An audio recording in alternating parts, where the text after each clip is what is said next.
All right, welcome to Season 2, Episode 32, which is also Episode 64 of the Retro Game Club podcast. I am Rob, and with me is someone that's also available in VR, Hugh. Yes, and soon to be in hologram form, too. Like Tupac and the gang? Like Tupac and all those guys, yeah. Yeah, it's a really horrible time when, like, we didn't plan to talk about this at all. But when, like, you're a celebrity and you're doing estate planning, you have to account for figuring out the legal construct it takes to not come back as a hologram later. Yeah. That fad kind of came and went pretty quickly, though, it seems. Mm-hmm. Have you seen the... I don't watch a lot of Black Mirror, but have you seen the Black Mirror with Hannah Montana about that whole phenomenon? I thought that was a great episode. Yeah. Yeah, it's a really good one. Pretty creative Nine Inch Nails covers.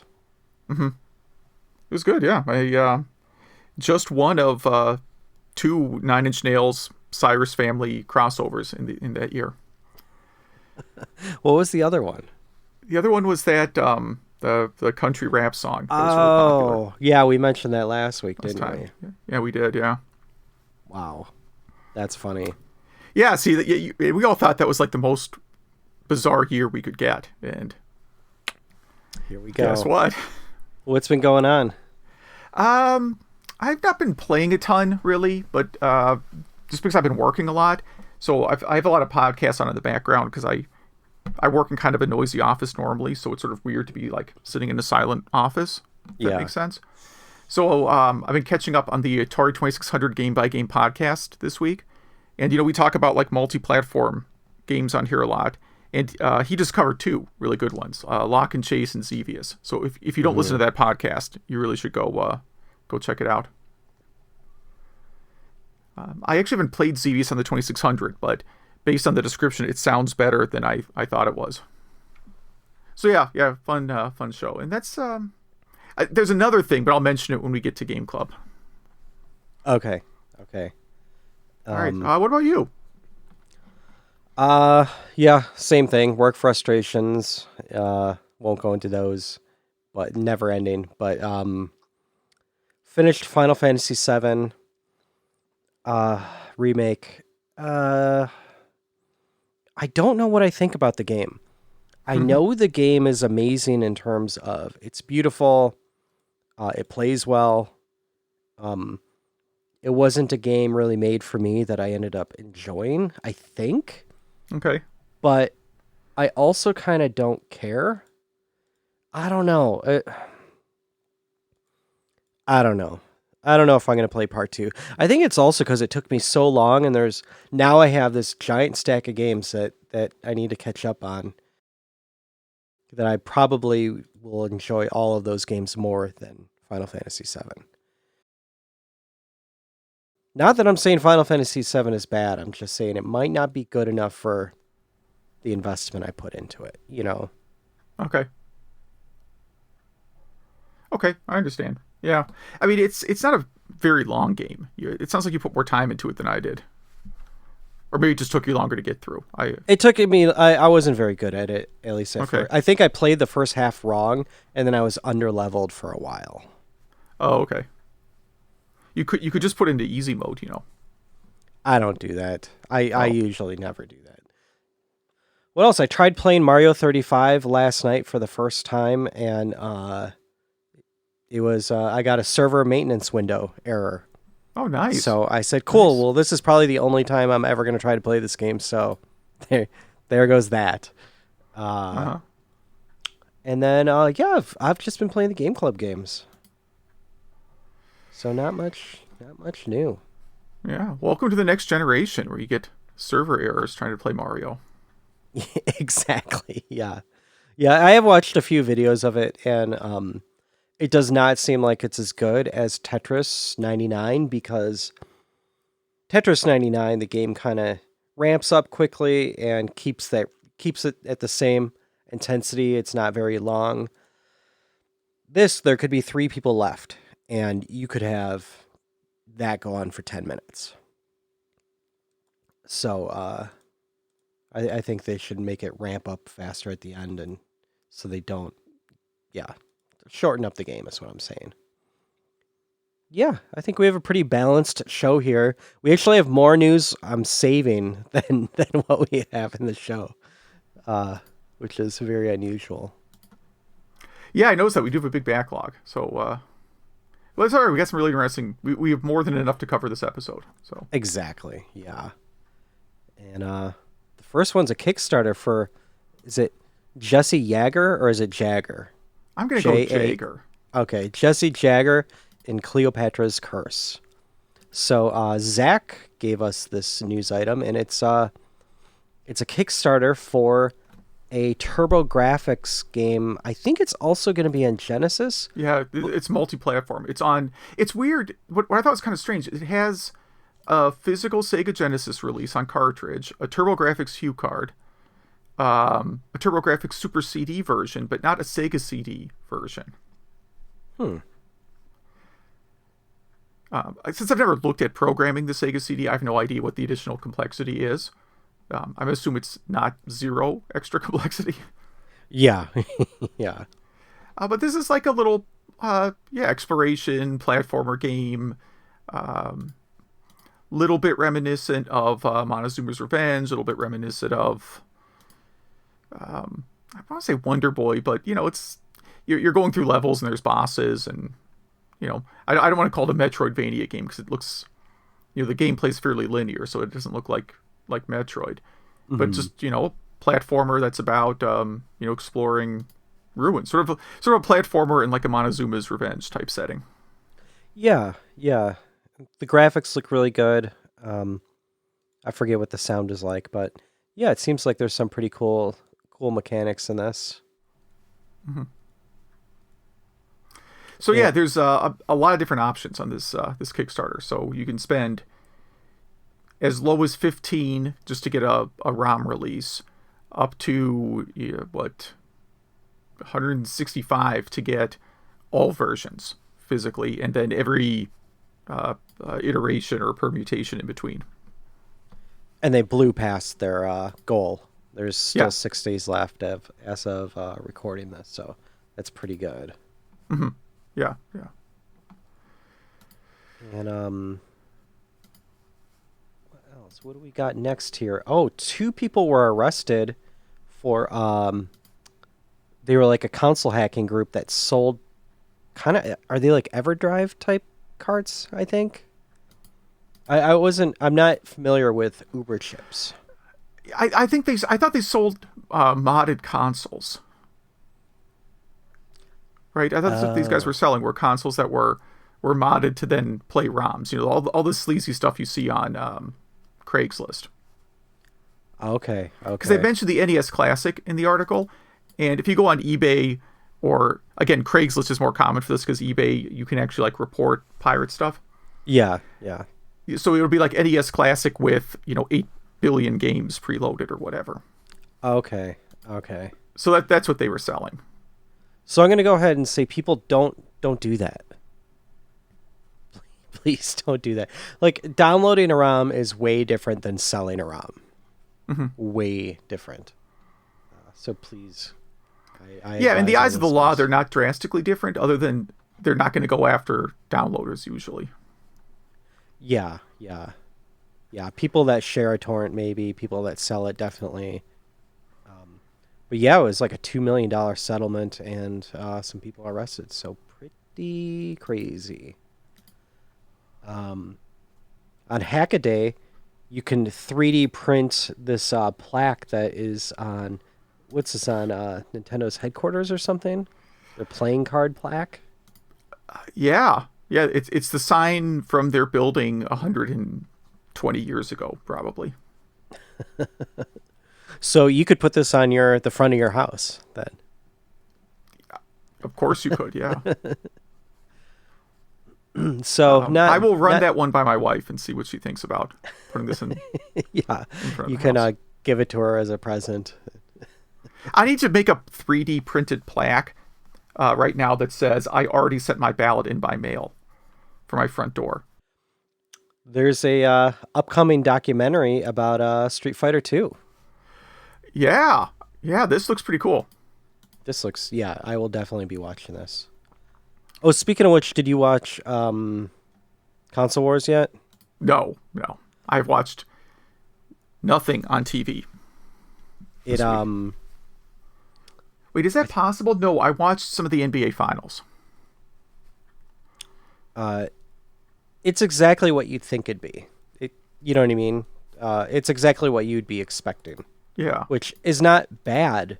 But if you already know everything, it's just kind of, I don't know, not as interesting because you kind of know the entire story. But anyway, Yeah, that's kind of what I was thinking. Like maybe it's not interesting.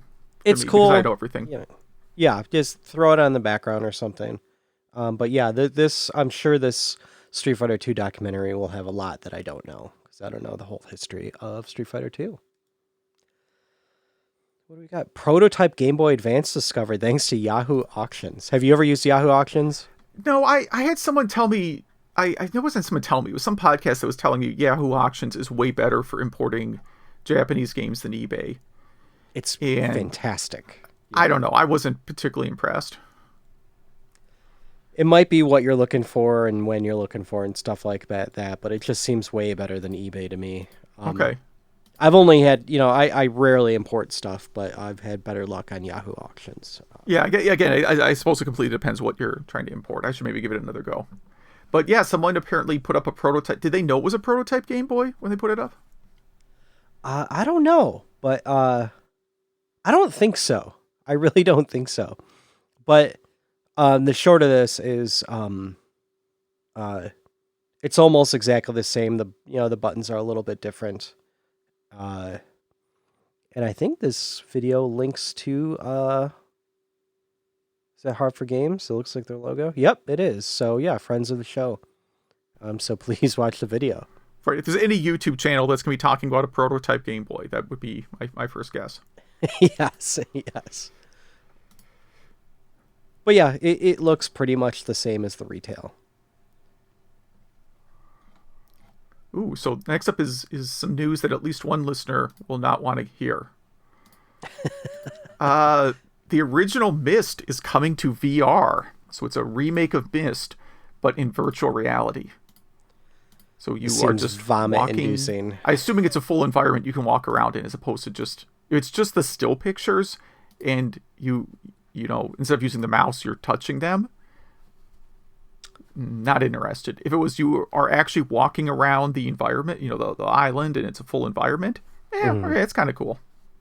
Well, also, it's for Oculus, which as of a few weeks or a few months ago forces you to have a Facebook account to use. Oh, okay. Well, hard pass then. Hard pass, yeah. So, but if any of our listeners play it, please let us know how it is, and what it's like. Did you know Mario might be someone that lives near you? Yeah. I've met him personally many times. Is he your plumber, or what else does Mario do? Construction he's worker? my tennis referee. Ah, okay. He's my golfing instructor. Yeah. So this is Nintendo Life, and yeah, just a very quick article about how Mario was designed to be kind of like someone that would live near you pretty much wherever you live. Like, he's not Japanese, he's not American, he's just kind of some dude. So there you go. Yeah, well, he was a generic everyman, right? I mean, that was always the vision for him. Yeah. Who also dates princesses, though. I think. Yeah, is it established they're a couple? I thought he was just rescuing them. I assume she's dating Bowser because she's with him more than Mario. Yeah, I don't know what the canon is there. I think she's too nice to turn Mario down, so she just keeps making excuses like, sorry, I've been abducted and I'm in another castle. Okay. And he just keeps following her around. I'm sure there's some fan fiction that I don't want to read about this. Well, don't they I think they do get married in Odyssey. That's not a spoiler because I could be remembering that wrong. Well, I know there's amiibos of them in wedding outfits. Yeah, so But that is might it be their wedding, or are they established. just attending some wedding? I think it's theirs. Okay. And of course, Bowser's there too, so who knows? Who knows? Yeah. Have you not played that yet? No, my youngest kid has played it. I think she's close to like 100% completed it. Yeah, But I I like have that not one. played it yet. I should just borrow it from her one day. The whole retro sequence at the end of New Donk City is worth the entire game. Like that 10 minutes is worth the whole thing to me. But more Nintendo news. Yeah, feature on Nintendo Life about the Game Boy Micro. I own one of these. Yeah, it's kind of a bittersweet write-up, right? Where they say it's kind of the best Game Boy, but it's also the least practical because it's so tiny. No, it's kind of the most practical. It literally fits right in your front pocket. You can put there's like a carrying case for it that doesn't add much baggage to it. And I played it on an airplane. It was perfect for an airplane. Yeah, I have the SP, which gosh, I think I need to find a charger for it or something. So since we're getting near the holiday season, do you want to hear my long story about buying the Game Boy Micro? Yes. So it was 2006. So my oldest kid was 3. And there was this is probably the only time I've ever gone to Black Friday sales. There was some like Black Friday sale at Toys R Us, and something that I was supposed to get her for Christmas was on sale. And my wife said, well, just go to Toys R Us and, go get this thing. So I get in line at Toys R Us at like 4:30 in the morning. Again, this is to save like $11. Like, I don't know why I agreed to do this. But part of it is on that Black Friday sale, they had the Game Boy Micro for, I think it was $35. Nice. Because at that point, the DS was out and the Game Boy stuff was being cleared out. So I said, okay, I will go. I sort of rationalized it by saying, I'm going to go get a Game Boy Micro for myself.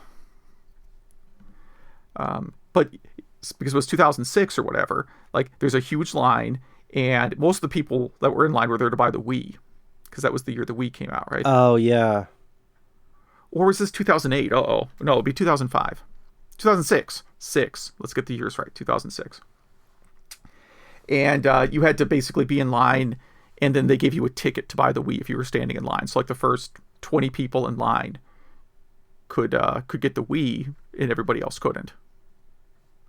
Yeah. Which is fine. I wasn't there for the Wii, but I did get the Game Boy Micro for $35, and I got like Final Fantasy 11 or 12 for like $9.99. That was one of the other deals they had there.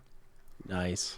And then I got out of there, about 5:30 or something, and my wife texts me and says, hey, since you're already out, can you go to Target? They open at 6 and get this other thing.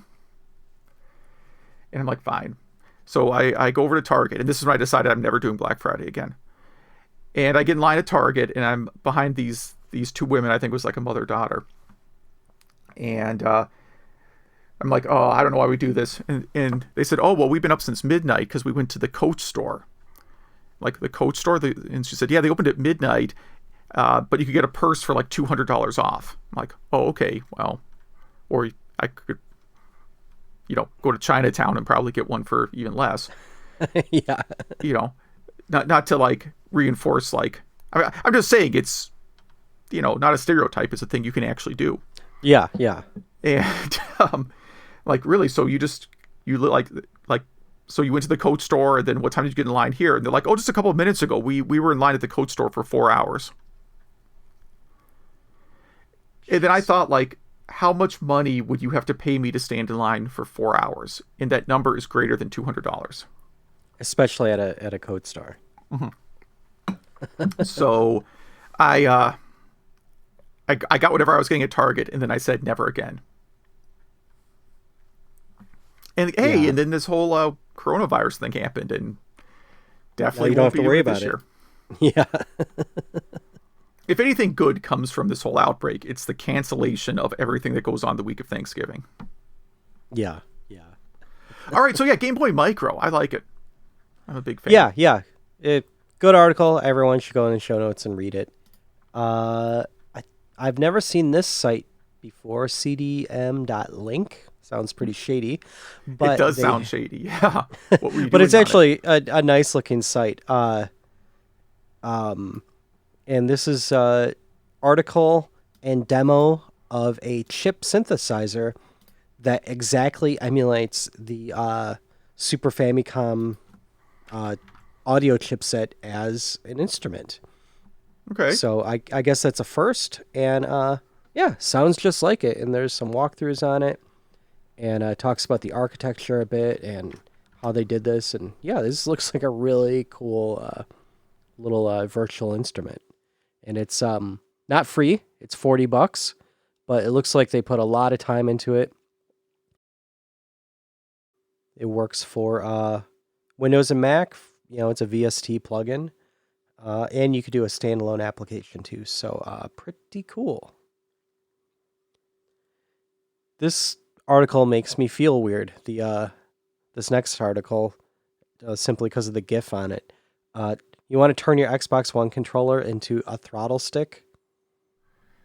No. It's It's this. someone attached a big joystick to an Xbox 360 controller, or it's a regular Xbox controller. That's what this is about. Yeah, and so now it's kind of a flight stick kind of thing, and it just looks weird. The way they're moving it just looks weird, but it's not as simple as it looks, you know, because there's some parts in it that have to move. There's like some joints in there that are moving around. So yeah, this probably wasn't that straightforward, but you could 3D print this at home if you want. So yeah, there you go. Do they still make the what was it called? What was it? The joystick that was really popular back in the day for all the flight sims? Thrustmaster. That's it. I don't remember that one. That was the. I'm main not going to brand. Google I Thrustmaster. sold 1,000 of these things. It was a giant. It was mostly people who played, what is it called? Flight Simulator. Yeah, the name yeah. is so generic I couldn't remember it. And that's what they mentioned Flight Simulator in this article. So if you're into that, you might be into this. But ever since we did Flight Sim 4 on Game Club, I have not been. Yeah. Let's see. So romhacking.net has a cool article they just put up about a collection. It's just about various games they have, or various hacks they have, that are for photosensitive individuals. So if you're prone to epileptic, I can't pronounce that word. What is up with me? If you're prone to seizures from flashing lights, these are ROM hacks that reduce flashing in various games. Most of them NES games. Yeah, yeah. To me, this is a good cause. It really is. Like, I'm sure there are people who really want to play Mega Man 2 and Zelda 2. I forgot the Zelda 2, how much like flashing there is, like after you defeat a boss and that kind of stuff. Yeah, just good quality of life improvements for people here. Yeah, this Elvira one looks cool too. Is this next one yours or mine? I don't remember this one at all.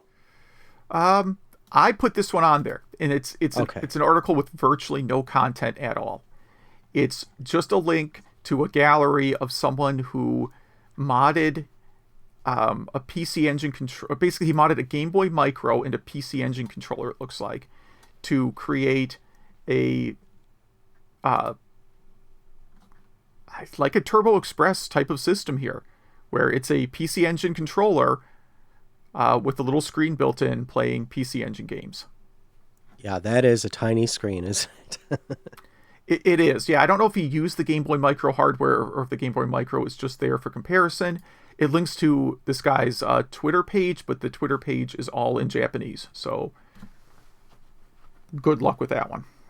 Yeah, we'll go ahead and give him a follow anyway.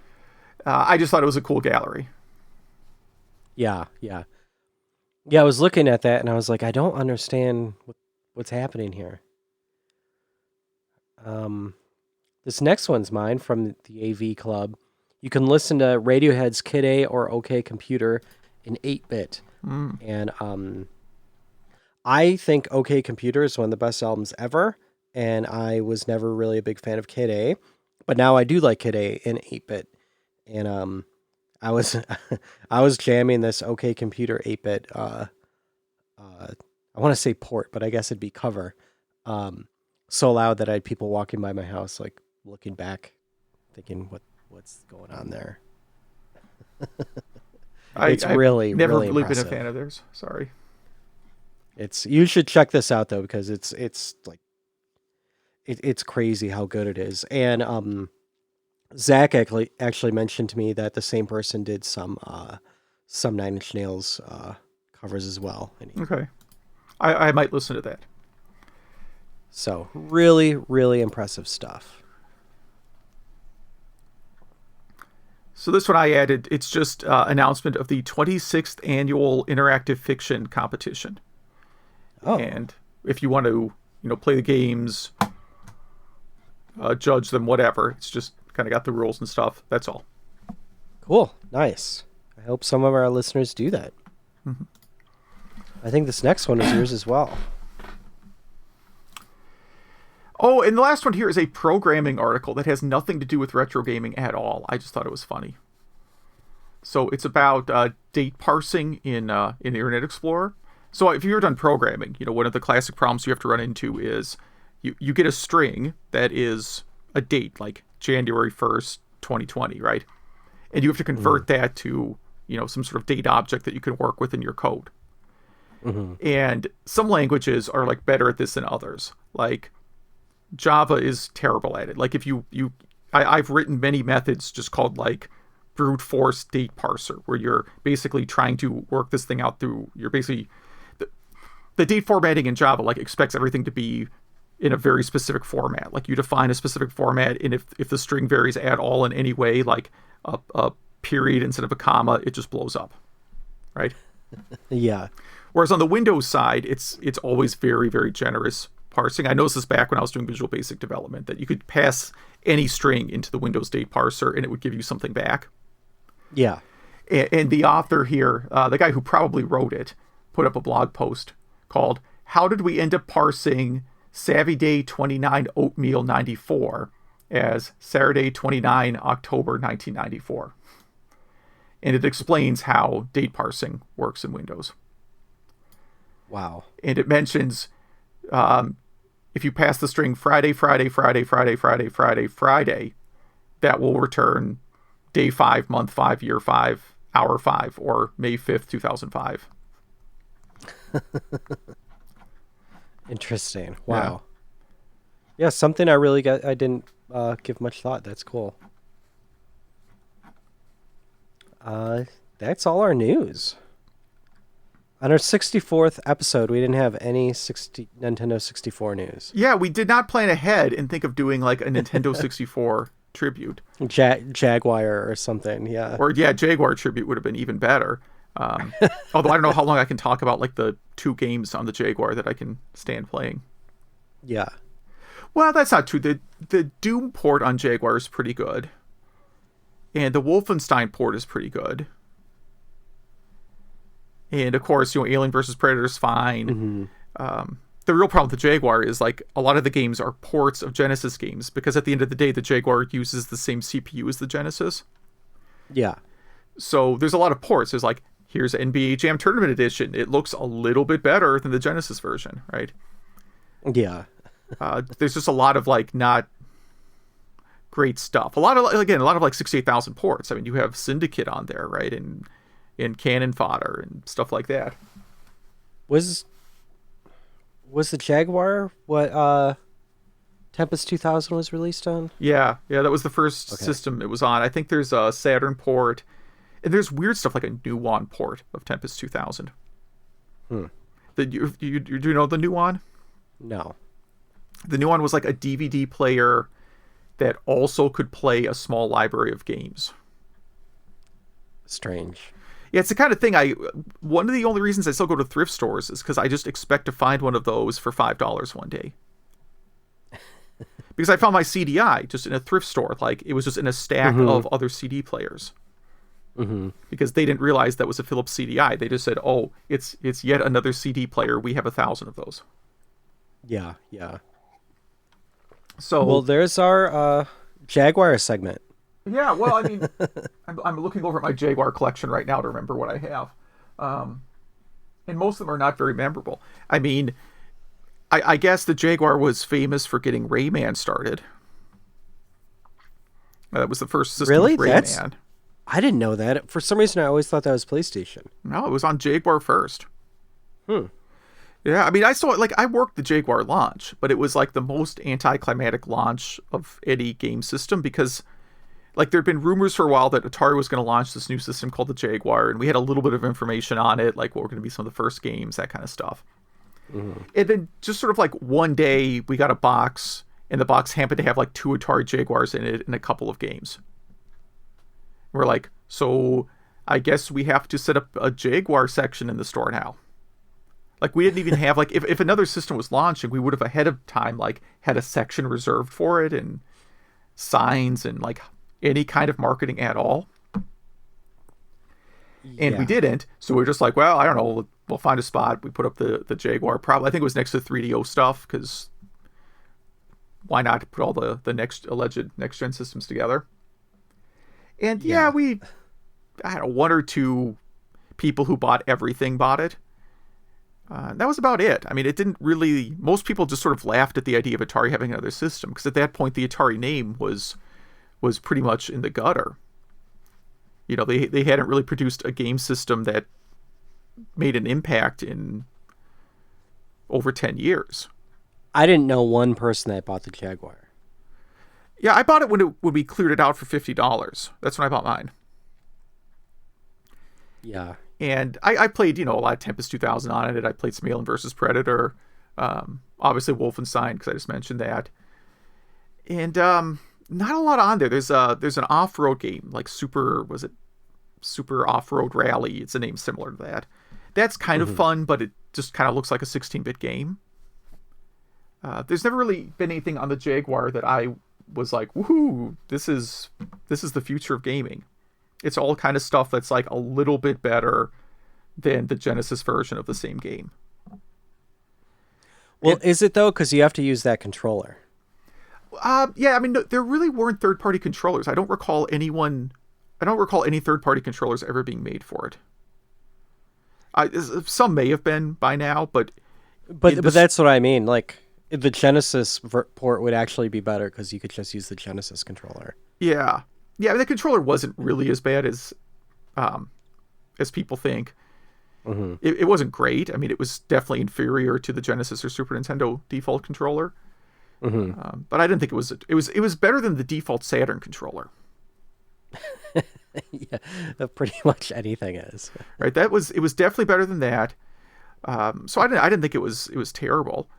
And then, I had this promo tape. So we talked about the Hard 4 Games YouTube channel before, right? So they have a rip of this Atari Jaguar promo tape that we got in 1994. And we played it a lot because it was like an hour long. And if you had a VCR running, your promo videos in the store, long tapes were better because you didn't have to change the tape. And I'm sure you can imagine that listening to the same like 7-minute tape over and over again slowly drives you insane. Yup. So this was good. It was like an hour long and it was pretty quiet. There actually wasn't really much dialogue in it. But man, did that thing not make the Jaguar look good. I mean, there is no promo tape that I think has... Like, the promo tape is supposed to get people to be interested in the system, and this had the exact opposite effect. Yeah, even the Virtua Boy promo tape made it look kind of cool. Yeah. Well, we probably sold more Virtual Boys than Jaguars at the store. I believe it. Yeah, I believe it. Yeah, I'm pretty positive we did. I mean, the Jaguar was, again, it was kind of a very small cult following, and it was people who were just... Again, it was the same people that would have bought the 3DO. It was the people who just buy every system. I don't know if they won the lottery, if they just live in their mom's basement. I know it wasn't... I mean, I can still remember like a couple of these customers, and they weren't like mom's basement age. You know what I mean? Like they were... I don't know, like Project Manager somewhere. I don't know. For whatever reason, they bought every game system. They had a decent income and just liked video games. Why not? Yeah, yeah. I mean, I don't buy every game system. I'm not going to buy like the whatever Xbox X1 X or whatever it's called. Yeah.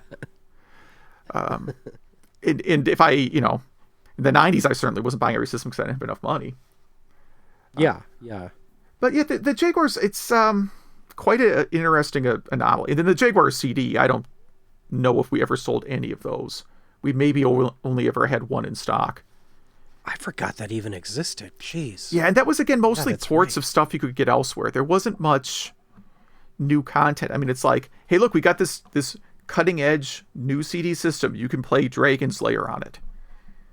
And it's like I can play Dragon's Lair on every other system ever made. Like, there was already Sega CD, 3DO, PC, Game Boy Color might have even had one at that point. No, Game Boy Color did not have one at that point. It was just... like, okay, great, you have Dragon's Lair, congratulations. And I don't remember there being too much in the way of original games that you'd want to get that thing for. It's a cool collector's item now, right? It's like the rarest, maybe not the rare, it's one of the rarer CD systems of that era. Yeah. Oh, yeah, definitely. I mean, I forgot it existed. Yeah. Well, again, there's not much on it, man. List of... Well, I'm going to look this up real quick. Not Jag episodes. What is Jag? Is that a TV show? Yeah, a 90s, what are they, Air Force or something? All right. Now I'm really curious about the Jaguar CD games here. Category. Baldies. Don't remember that at all. That might have been a post-release. Battle Morph. Okay. Also, I think that was the packing game for the system. Let's see. Brain Dead 13, which is a Dragon's Lair kind of clone that was on everything already. Dragon's Lair, which I mentioned already. Iron Soldier 2, that was a post-release, too. That was after the system was dead. Myst, everybody's favorite game. Space Ace, Primal Rage. So what do you think? Not outstanding. Primal Rage, that game, man, is just not great. No, and I think that may have already... No, it did not have a cart version. I thought maybe it was already a cart release on the Jaguar, but it was not. No, that ended up coming out in 32X, though, right? It was on 32X. Yeah, I have it on 32X. Okay, yeah. I don't know why I have it on 32X, but I do. Yeah. I also had a sealed copy that I sold on eBay for like $100. That's weird. The second one is fantastic. Oh yeah, yeah. I wish there'd be some way you could get a real release here.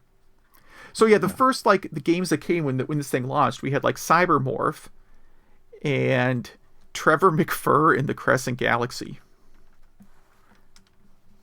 I assume you're not familiar with those. Okay. No. And then later on, like a couple months later, we got like Dino Dudes, which is kind of a Lemmings game. Mm-hmm. And Raiden, or Raiden, depending on how you prefer to pronounce it. Okay. And then kind of nothing for a while. And then in 1994, a few more games came out, like Tempest 2000, Wolfenstein 3D. Like kind of summer, fall 94 is when games started really coming out for the system. Which again is like a year after it launched. So it's already like, this is bad times for the system. It's been sitting on the shelf for a year and has had like 4 games. I mean, who even owned Atari at that point? So Atari was still... It was before they were bought by JTS. So this was probably still Tramiel family. Oh, yeah, they did buy it after Warner. That's right. Yeah. Yeah, so it was still owned by the Tramiel family at this point, and it wasn't until... So at this point, like, I think Jack Tramiel had left the company, and his son was running it. And then his son had like a heart attack or something. And that ultimately led to them selling the company to JTS Corporation, who was like, I don't know, they made hard drives or something. But that was the end of the Jaguar, because I think JTS was just interested in like the IP or something. They weren't interested in selling the Jaguar system. They probably either wanted the patents or the IP. And now you could buy the Atari Bitcoin, whatever it's called, the Atari coin. Yeah, yeah, that doesn't sound scammy at all. No, and you could go to their casino hotels. Yeah, yeah. It's a shame someone better couldn't have bought the Atari IP earlier on. You know, when the Trio family wanted to unload whatever assets Atari had, if like Sega had stepped in and bought it, or I mean, Nintendo's Sony probably or not someone. interested. Nintendo kind of used them as like competition they already defeated, right? Yeah. But anyone competent, and maybe you'd have some better Atari branded things today. But yeah, so like '94, there was really like I'd say like late summer through winter '94, there was a pretty solid flood of games. Awful lot of games came out, and then early '95, more and more games came out, but the quality of games really started to drop. Like kind of peak Jaguar was sort of maybe like October, November '94, because that's when you had like Doom and Alien versus Predator and that kind of stuff. And then a lot of just garbage. Like I think the people, I don't know where like Atari found people to develop for the Jaguar, but they did not get the A team. The only thing that was maybe like A team around that time was Rayman. So Rayman was like summer or fall '95. Yeah, and that guy that created Rayman retired this week. Yeah. He's done with video games. But once the Saturn in PlayStation came out, this system was gone. It was just no one was interested in it anymore. So I think the last licensed release was Fight for Life, which is the worst fighting game you will play in your entire life. Have you played Fight for Life? No, you told me about it before though. I watched a video of it before. Yeah, it's pretty miserable, man. I mean, it's just it's Virtual Fighter, but much slower with worse controls, and like the life meters on this thing, man. Like, how many I probably brought this up when you talked about before, but like how many like full unblocked roundhouse kicks to the head do you think you could survive? 2? Yeah. 1? Right. But I mean, you're up to 40 or 50 in this game before the round is over. Yeah, does not look great. Yeah, I'm looking at some of these games. Atari Kart looks pretty interesting. I never heard of that one. Yeah, I think that's one of the Of rarest course. games for the system. Yeah, it does not look as good as the original Mario Kart. But yeah, there's our accidental Jaguar ramblings section topic. Yeah, the Jaguar. Yeah. Do the math. Maybe I will hook mine up today. Oh, mine's hooked up, I should say. It's always hooked up. I actually have to keep it on a shelf. So there's no dust cover for the cartridge slot on the Jaguar because Atari. Oh, yeah. And so I actually have it on like a shelf where it's like a solid shelf over it so dust can't fall into the Jaguar. Good idea. Yeah. I have to implement my own anti dust system for the Jaguar because, man, Atari just couldn't do anything right in that era. It just, if there's ever seen a company where just everything you do is wrong, it was Atari. Yeah, in the they're mid-90s. kind of the thesis about that. Well, and the 2020s, Right. 2019s.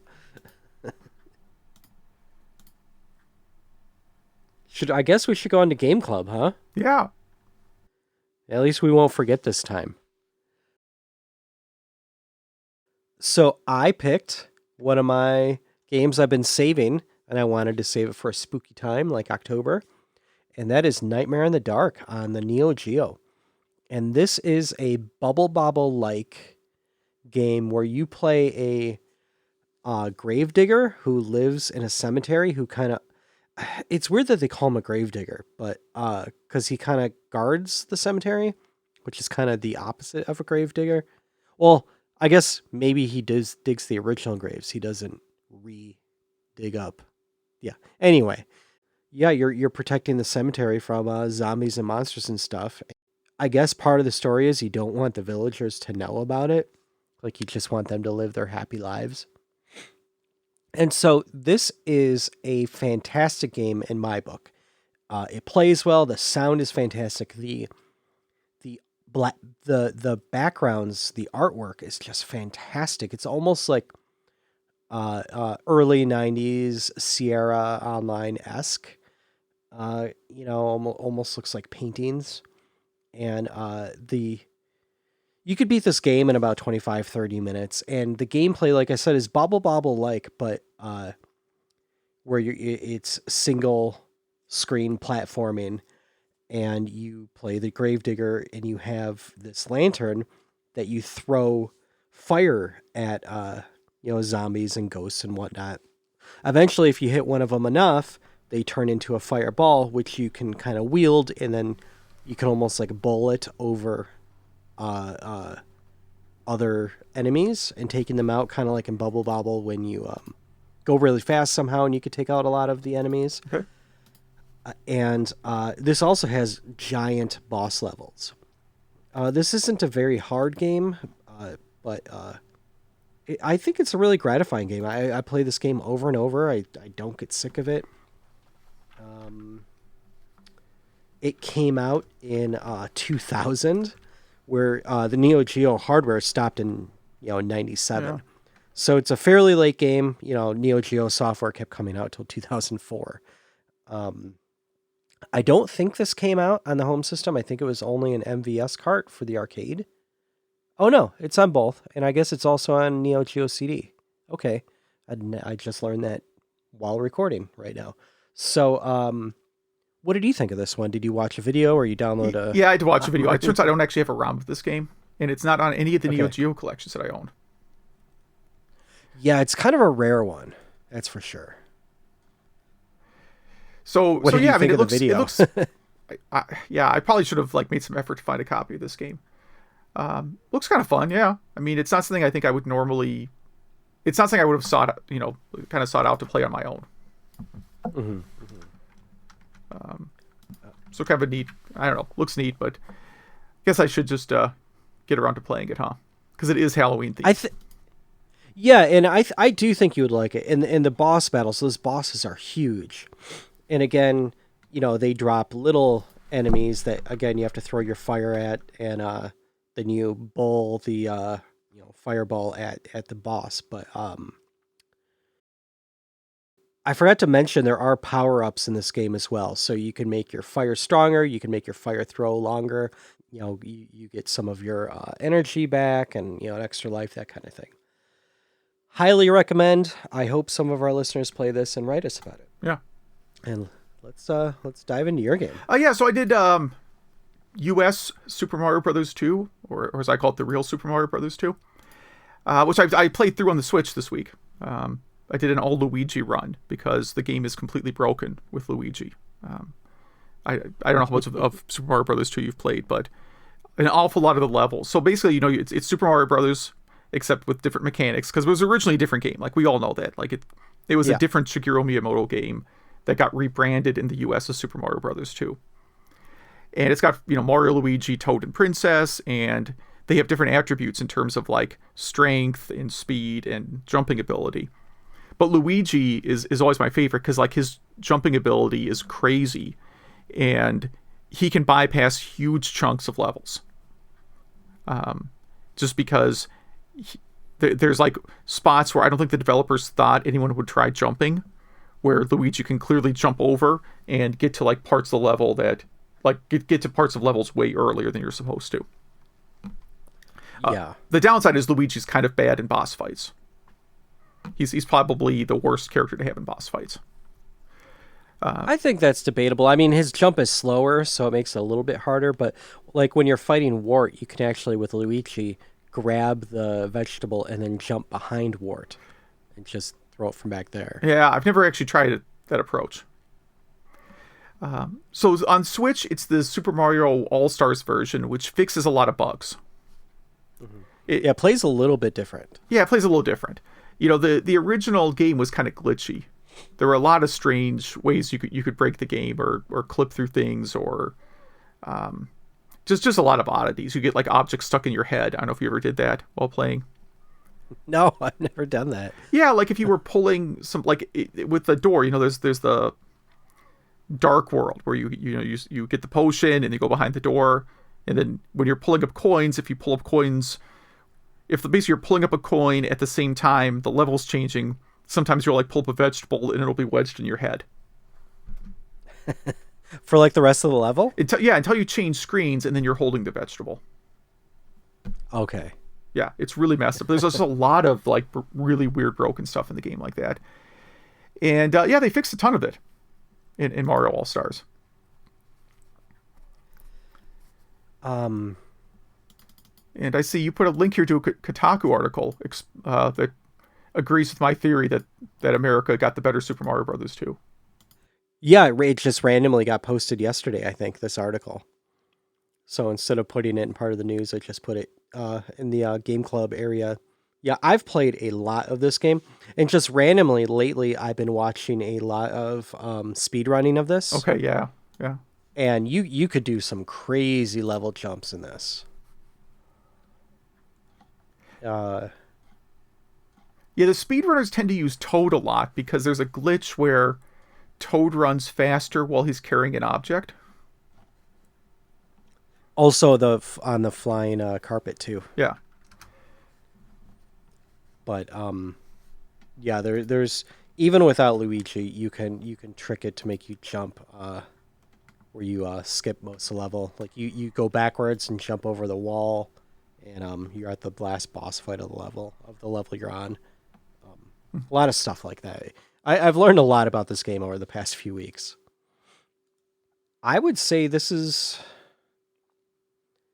I like this game as much as I like Super Mario Brothers 3. Mm-hmm. I know that's not a popular opinion, but I mean, maybe it's nostalgia, but I just love this game. Yeah, I tend to go back and play this game a lot more than Super Mario 3. Me too, yeah. Like, I don't... I probably play through this game once a year. I don't play through Super Mario 3 once a year. Now, do you ever go back and play Doki Doki Panic? I don't know if I've ever played it. I think I fired it up once and said, oh yeah, that's the same game. And then that was it. So the major difference, other than, the character swaps, is that to beat the game, you have to bring all 4 players to the end. So there's a little map of, so if you beat it with Toad, then you have to beat it, or whoever, their analogs are in the game. Then you got to go beat it with the other guy. That sounds really annoying. I thought I beat it, and then they're like, cool, bring the rest of the people over. I'm like, no, that's enough. So they made some good quality of life updates for Super Mario Brothers 2. All right, so you want to talk about what games we're going to do next episode? Yeah, I'm going to keep it spooky and go Splatterhouse 2 on the Genesis, one that I've always played Splatterhouse on TurboGrafx, and I thought it was weird that it ever jumped over to Sega, so I just never gave those a chance. So here we go. So this is a exclusive to the Genesis, but I believe is on... Well, it was on the Virtual Console. I don't know if it's on any of the collections. Yeah, let me look. It's not on the, is it on the Genesis Mini? Or is that Splatterhouse 3 that's on the Genesis Mini? I will say, I'm glad you picked this instead of Splatterhouse 3, because Splatterhouse 2 is a lot better than Splatterhouse 3. Good, yeah. I did not play that, but this is not on the Sega Classics that's on the Switch. Okay. All right, and I'm going to go with the Seventh Guest. So just kind of 2 quick notes. I've played the sequel to the Seventh Guest, but not the original. I don't know why I played the sequel, but not the original. Who knows? And before I picked it, I wanted to make sure I could actually run this game. So I wasted a bunch of time trying to get this game to run in a virtual machine. Mm-hmm. I have 2 copies of the Seventh Guest. I don't know why, because I'm a crazy person. And I tried ripping both of the CDs, but they have like this copy protection thing where there's like huge blocks of bad sectors. It's on both discs. They do this. And if you actually flip the disc over, you can kind of see like the disc has like parts that are written and then parts that are blank and then another part that's written too. So it's some copy protection thing where it just, you can rip it. It just takes forever because you're going through a bunch of errors. And then so I got the discs ripped and tried to install it in Windows 95 and all this other stuff. And then I remembered, oh wait, I bought this on Steam like years ago. It was some, Yeah, bundle, horror game bundle, and I bought it for a nickel or something. Maybe not literally a nickel, you get my point. And sure enough, I have it on Steam and it runs just fine in Steam. Yeah, that's good. Yeah, I'll definitely. I haven't played this game since I think I was on 486 or whatever was out back then. Yeah. Yeah, it's on. There's a mobile phone version also. Really? Okay, maybe that's the one I'll check out. I think it's only like $4.99 too. All right, and if you want to write in about these games or any previous ones or anything else, it is email at retrogameclub.net. Yes, we love when people email us. It's why we're here, to talk to people about video games. And Zach actually emailed us, which is rare. Well, he emails us all the time, but not for this kind of stuff. But he says his scariest retro game moment was Resident Evil 4. The regenerators make a terrifying sound that you usually hear before seeing them, and it really builds up the tension. And he he wonders what some of our scariest memories are in video games. Yeah. So I wrote mine down because I wanted to remember them. I still, for whatever reason, find the game Rygar on NES terrifying. I cannot articulate why I find that game terrifying. It just really creeps me out. But like in general, I always find like low-tech games more scary than high-tech ones. I don't know why. Like I've never played a Resident Evil or Manhunt or whatever game where I was like spooked at any moment. But like if I'm playing an olden television game like Treasure of Tarman or Cloudy Mountain, right? An enemy, just like a really strong enemy popping up out of nowhere, is way more startling in those games than anything in Resident Evil to me. Have you played Cloudy Mountain ever? No. Okay. You said that's in television? Yeah. It was just called Dungeons and Dragons on the Intellivision, but then on all the later releases, they either call it Cloudy Mountain or Crown of Kings. Okay. Copyright issues. Copyright, because they can't call it Dungeons and Dragons anymore. And yeah, I mean, they are like enemies, like, a strong enemy will just kind of pop up out of nowhere. Because the way the passages draw, it's like you're in a dark room and the passages only kind of illuminate, if you will, as you enter them. And you will get enemies that absolutely jump out of nowhere. And because there's like 0 frames of animation involved, it seems like it's just nothing and then enemy. It's really more surprising than, I don't know, when I'm in a realistic horror environment, I'm sort of expecting something to come out at any moment. Yeah. No, I know what you mean. I didn't write anything down because kind of the same thing, like, video games rarely scare me. The only thing I could think of is when I tried PlayStation's VR, there's like a horror game for it. And I was like, I don't like this at all. I don't want to be here. Get me out of here.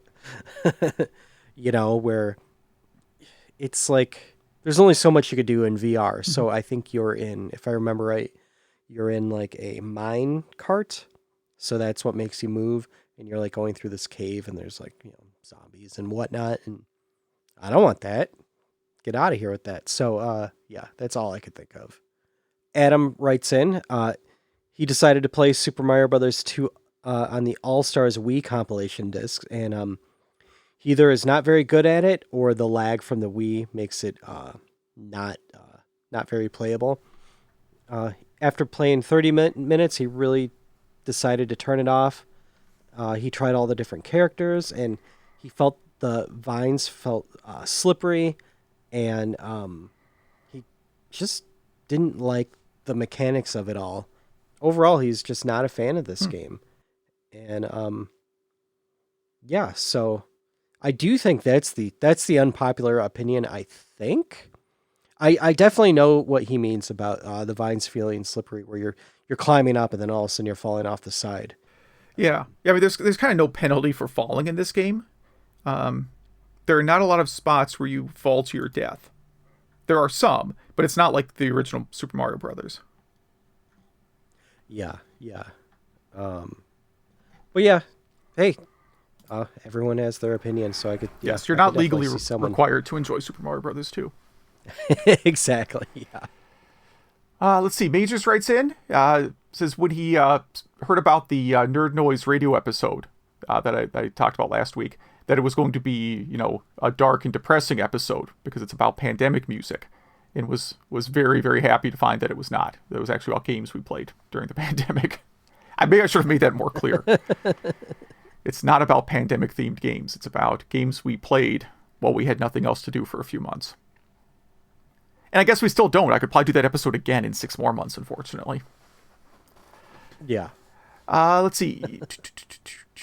Useless projects. Yeah.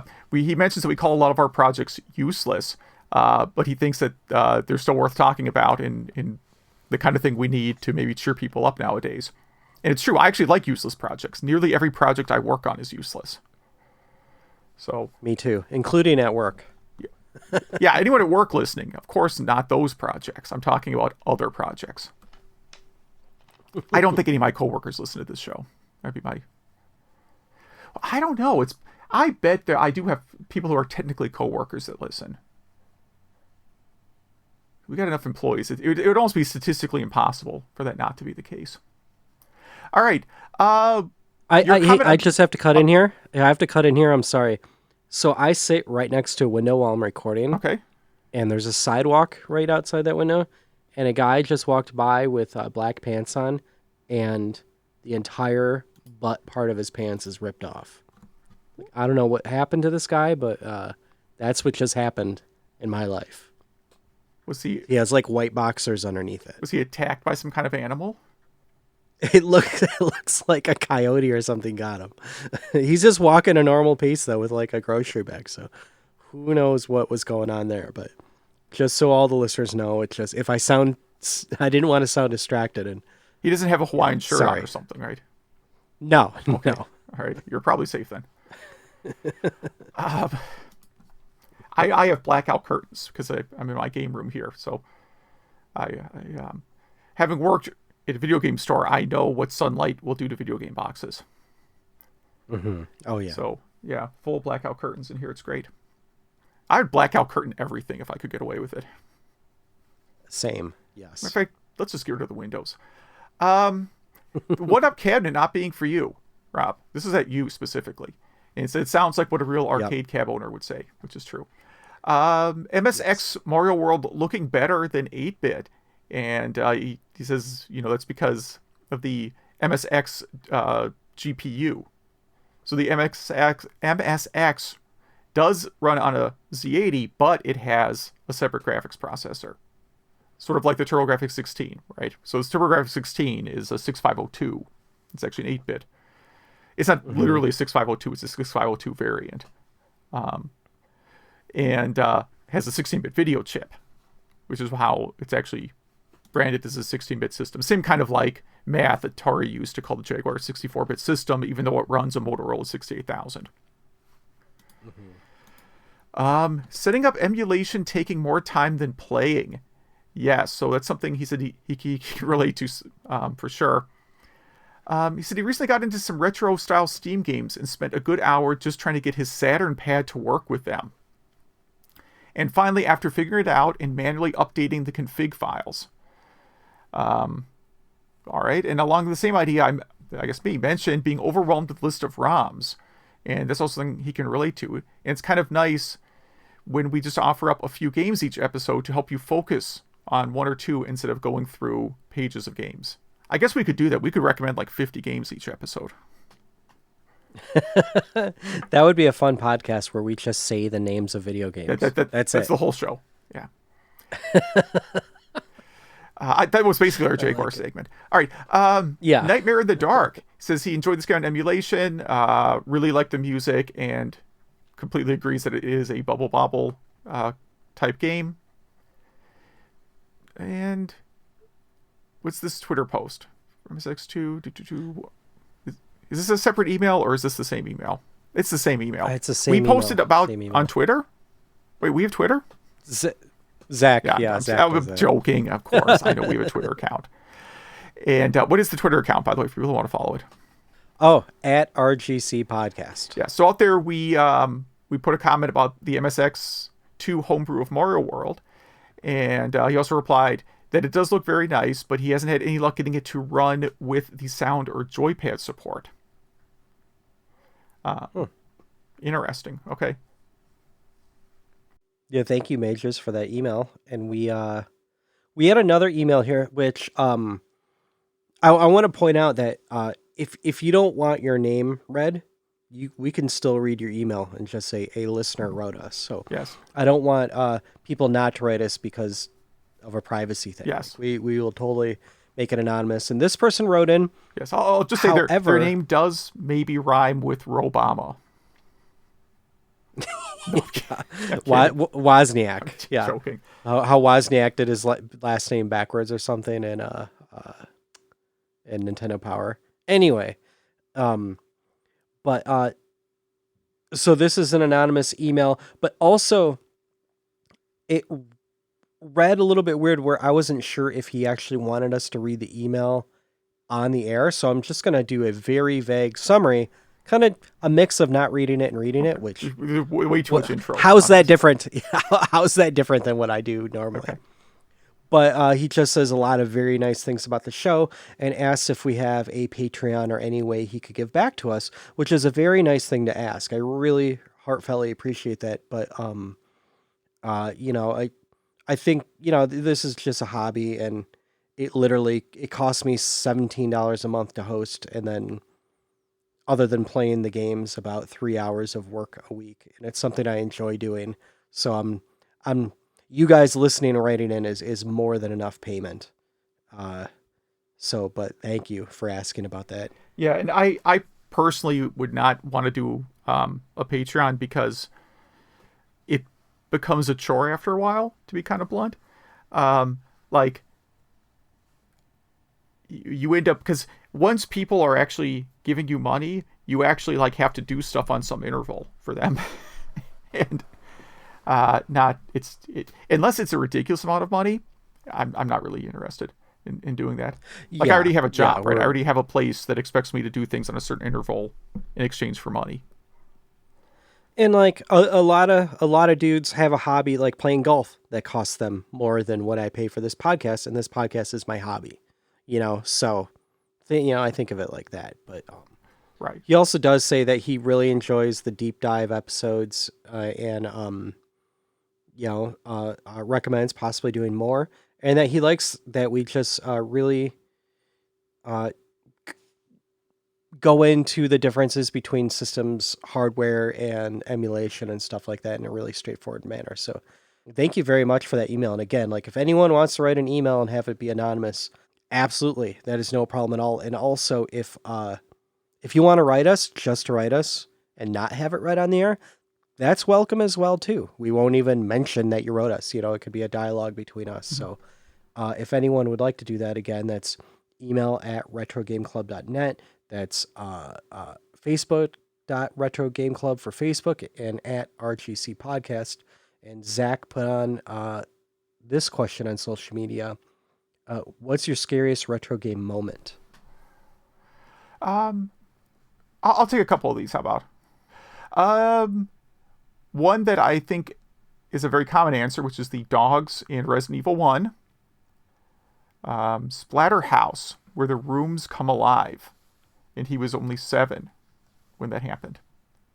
Oh, interesting. Okay. And definitely one I think we can all relate to. Realizing I had accidentally written over my Final Fantasy VII save data. Yep. Yeah, that is terrifying.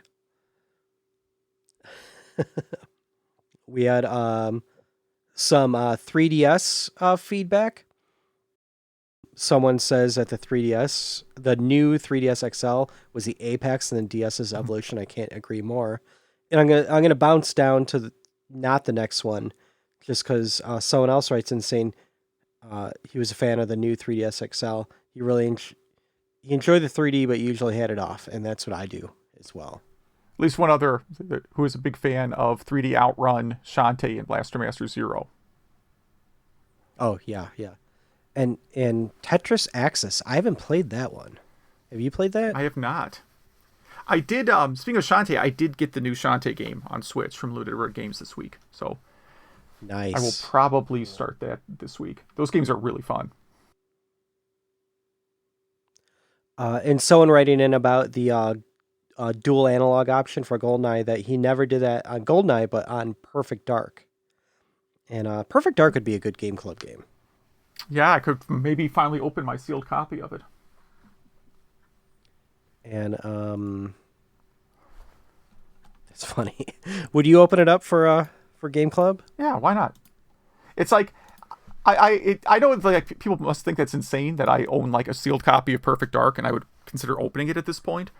I don't really feel like eBaying it. I bought it on clearance. Like I went to a Toys R Us one day. This is a lot of Toys R Us in this episode. They're out of business, so obviously they're not a sponsor. And yeah, there was just like Nintendo 64 games, $9.99 or whatever. Right? This was probably after the GameCube was out. So I got like Perfect Dark and a bunch of other stuff. I don't know. I probably have 10 games from that trip. Most of them still sealed. Nice. Just from the Toys R Us funny. Nintendo 64 clearance bin. Oh, I miss Toys R Us. Yeah, I do too, man. I went pretty often. You know, obviously I braved Black Friday once, but I mean, again, that was 2006, and I was a fairly new parent, and I guess it seemed like the thing to do. But even with my kids older, I would still go there. I mean, because they have really good video game deals. Like when Toys R Us the thing with Toys R Us is like they would clear stuff out really cheap. Mm-hmm. Like for new games, they're the same price as going to GameStop or anywhere else. There's no real advantage to Toys R Us over anyone else. But yeah, when they cleared stuff out, they really cleared it out. They had a giant TurboGrafx section too, compared to other stores. Yeah, That was a big deal to me. Well, they had every. I mean, even in like the their sort of dying days. I mean, they had Vita games, which you didn't find in most other stores. Mm-hmm. They had PSP. They always had, of course, huge, Wii U, PlayStation sections, right? I mean, I built up a pretty big Wii U backlog at their going out of business sale. I feel like our listeners should write in and tell us if they would like a Toys R Us episode. I feel like we could pull that off. We probably could, yeah. Or even a Toys R Us catalog episode, because their Christmas catalogs are pretty good. Yeah, that's when I've never spent time scanning. I've never gotten into doing posting Toys R Us catalogs. I've done a few other stores, but never Toys R Us. But yeah, what a great story. I realize our Canadian listeners right now are like, "What are you talking about? There's a Toys R Us open right next to me." But for everyone else, they're outside still of open Canada, there? this is a chain that no longer exists. I didn't realize that. Yeah. Toys R Us Canada was a separate legal corporation, and from what I understand, is still largely in business today and looks exactly like what you would expect it to. I might have to make a pilgrimage. Well, all right. That was we had a lot of random topics on this episode. Oh yeah, for sure. This is what happens when we kind of both are working a lot and don't talk about what we want to talk about ahead of time. Don't prepare at all. That's another reason why we don't do Patreon. We prepare very little. Very, very, very, very little. Yeah, I just don't want to have expectations. I've reached this point in life where I don't want any expectations. Well, it's funny. The East episode's the one we probably prepared the most for, and it has our most listeners and probably our most unsolicited kind feedback. Okay. So maybe that says something. Yeah, well, we've been talking about doing another series deep dive, and the challenge is like you and I play different types of games, so it's hard to find like a series that we've both played a lot of. Or that one has played a lot of and the other's played enough of that they can keep up. But we have one series in mind that I think we'll do before the end of the year. If we end up doing like a winter vacation like we did last year for, a couple of weeks, maybe we'll record this like an episode to release, around New Year's or something when we're otherwise not recording. Yeah, I like that idea. You just have a little bit of homework to do for that. Yeah, yeah. And I was I'll do actually the notes. You do some yeah, gameplay. without getting into what it is, I've been trying to set up to play some of the games in the series that I skipped. Nice, cool. Well, if our listeners actually made it this far into the episode, I think that wraps it up. Yeah. So thanks for listening. Thank you.